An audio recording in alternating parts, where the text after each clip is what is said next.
They keep you anchored in the reptilian part of the brain, which is instinctual. Instead, you should aim to engage your higher mind, located in the neocortex, where critical thinking occurs. This is why Neo from The Matrix is named Neo. He escaped the programming of his lower mind and activated his critical thinking faculties. Consider the parallels in the number 7. 7 chakras, 7 metals, 7 days of the week, and 7 planets. They are all interconnected. Some Christians believe that 144,000 will ascend to heaven. This number is thought to represent a frequency required to transition from the root to the crown chakra. This is because the head symbolizes heaven, while the heel represents hell. In his journey, Sonic must collect 7 emeralds to transform into his godly form, Supersonic. Similarly, to reach a divine state, we need to balance our 7 energy centers, culminating in the activation of the higher mind located in the crown chakra. Your body can be likened to the Garden of Eden. The serpent, representing the Kundalini energy, resides in the tree of knowledge of good and evil, symbolized by your spine. In some traditions, the 2 energy channels running along the spine are named Ida and Pingala. These channels lead to the pineal and pituitary glands.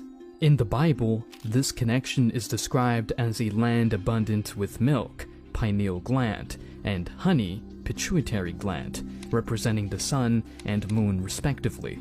The sun, characterized by its electric and masculine energy, contrasts the moon's feminine and magnetic essence. These 2 spiritual glands are housed within what can be termed the holy grail of our anatomy, the neck and head.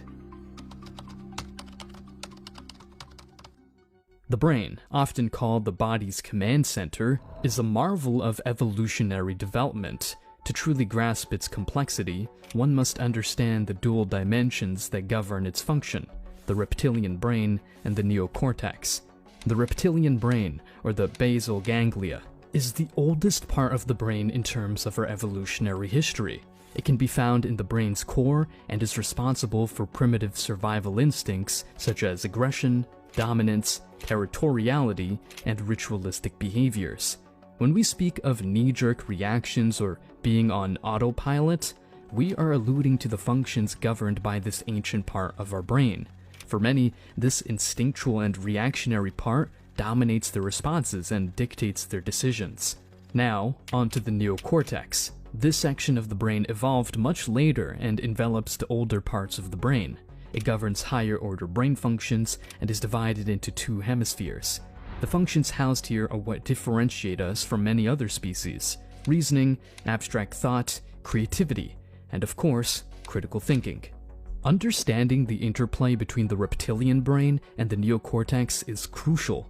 While the reptilian brain ensures our immediate survival, it is the neocortex that helps us thrive in complex social structures and allows us to innovate, plan, dream, and analyze. It's the neocortex that ponders over the universe's mysteries, invents life-altering technologies, and composes stirring symphonies.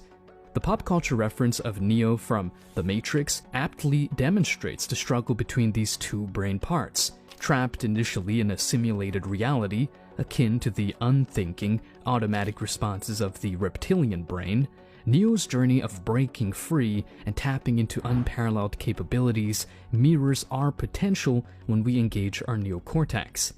Yet, Neo's name isn't a mere coincidence. Neo translates to new, hinting at the newly evolved, higher functions of our brain, the neocortex. The movie subtly emphasizes the importance of breaking free from base instincts, the matrix, to access higher consciousness and thinking, the real world. In our daily lives, we're faced with countless situations that tug at our reptilian responses. Stress, for instance, often sends us diving deep into our primal instincts of fight, flight, or freeze.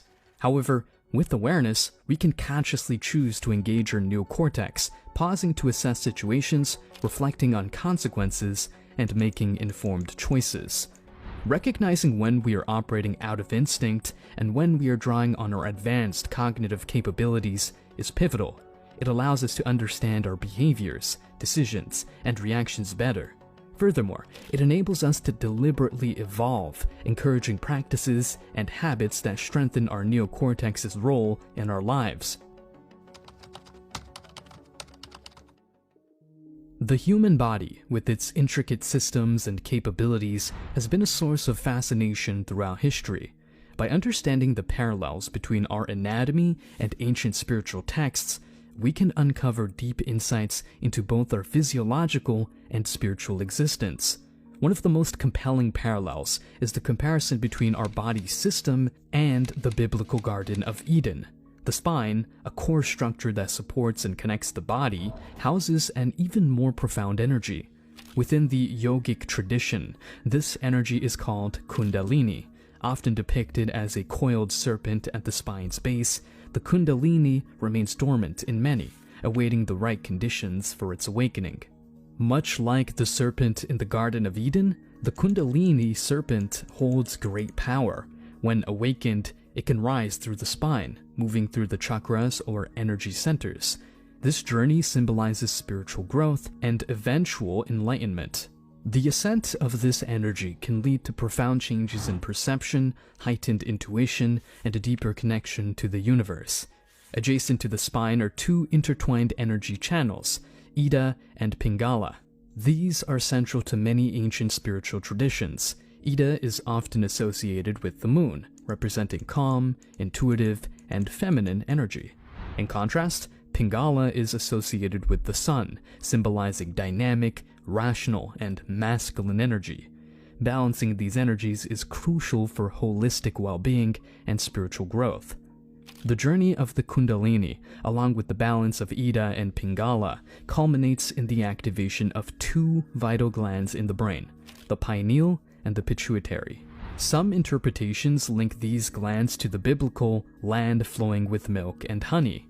The pineal gland, sometimes called the third eye, secretes melatonin and is associated with intuition, milk. The pituitary gland, regulating various physiological processes, secretes several hormones essential for our well-being, honey. This duality, the pineal and pituitary glands, is also representative of our internal sun and moon. The pineal, with its electric or masculine energy, contrasts the pituitary, symbolizing the magnetic or feminine energy. Recognizing and harmonizing these dual forces can lead to a deeper understanding of oneself and the universe. By interpreting the human anatomy as a spiritual map, we can discover paths to healing, growth, and enlightenment. Understanding the roles and relationships between the Kundalini, Ida, and Pingala, and the